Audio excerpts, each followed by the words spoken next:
అవకాశం పార్లమెంట్లో ఉంటుంది. పార్లమెంట్ నడుస్తున్న సమయంలో ఎల్ఓపి పార్లమెంట్లో మాట్లాడకుండా ప్రధానమంత్రి గారి నివాసం దగ్గర పోవటం అనేది ఇది ప్రజాస్వామ్యంలో ప్రజాస్వామ్య ఒక పద్ధతికి విరుద్ధం అని చెప్పి చెప్తా ఉన్నాను. ఈరోజు రాహుల్ గాంధీ గారిని నేను అడుగుతా ఉన్నాను, నీటి మీద సంబంధించినటువంటి లీకేజ్ మీద ప్రభుత్వము చర్చకు సిద్ధం ఉంటే మీరెందుకు చర్చకు రావట్లేదు? మీరు ఎందుకు చర్చ కంటే మీ దగ్గర మెటీరియల్ లేదు కాబట్టి empty vessels make more noise లానే మీ మెదడులో ఏమీ లేవు కాబట్టే మీరు రోడ్ల మీద పడి ఏదో డ్రామా కోసము అట్రాక్షన్ కోసం చేస్తూ ఉన్నారు. ఈరోజు నేను అడుగుతా ఉన్నాను, సిజేపీ ఏదైతే కార్యక్రమం తీసుకుందో దాంట్లో నినాదాలు భారతదేశ వ్యతిరేకమైన నినాదాలు వచ్చినాయి. ఆర్టికల్ 370 మరొకసారి ఇంట్రడ్యూస్ చేయమని వచ్చింది. అక్కడ చైనా పాకిస్తాన్ సపోర్ట్ చేసేటటువంటి ఒక వ్యక్తులు అక్కడ వచ్చారు. ఈరోజు వాళ్ళు సోనం వాంగ్చుక్ ఏదో వ్యక్తిని తీసుకొచ్చారు. గతంలో అన్నా హజారే గారిని ముందు పెట్టుకొని ఈ రకమైనటువంటి ఒక ప్రయత్నం చేశారు. ఇప్పుడు సోనం వాంగ్చుక్ని తీసుకొచ్చారు.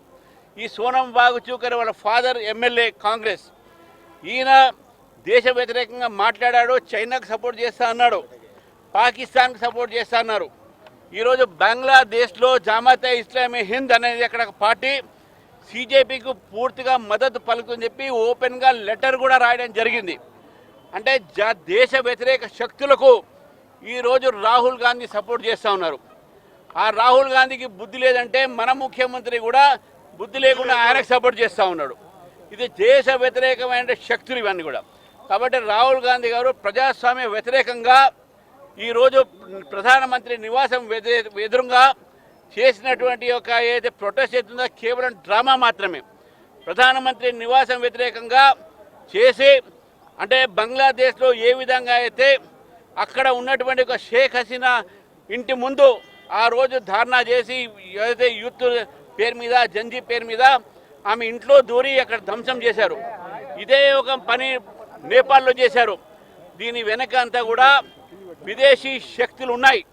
నేపాల్లో జంజీని ఎట్లయితే రెచ్చగొట్టారో, బంగ్లాదేశ్లో రెచ్చగొట్టారు, ఎట్లయితే ఈరోజు భారతదేశంలో కూడా వీళ్ళు రెచ్చగొట్టే ప్రయత్నం చేస్తున్నారు. కానీ నాకు పూర్తి నమ్మకం ఉంది, భారతదేశంలో ఉన్న యువకులు విద్యార్థులు దేశభక్తులు దేశం కోసం ప్రాణాలు ఇస్తారు. కానీ ఇటువంటి ఒక విదేశీ తొత్తులకు వీళ్ళు లొంగరు, వీళ్ళు వాళ్ళు చెప్తే వినరు.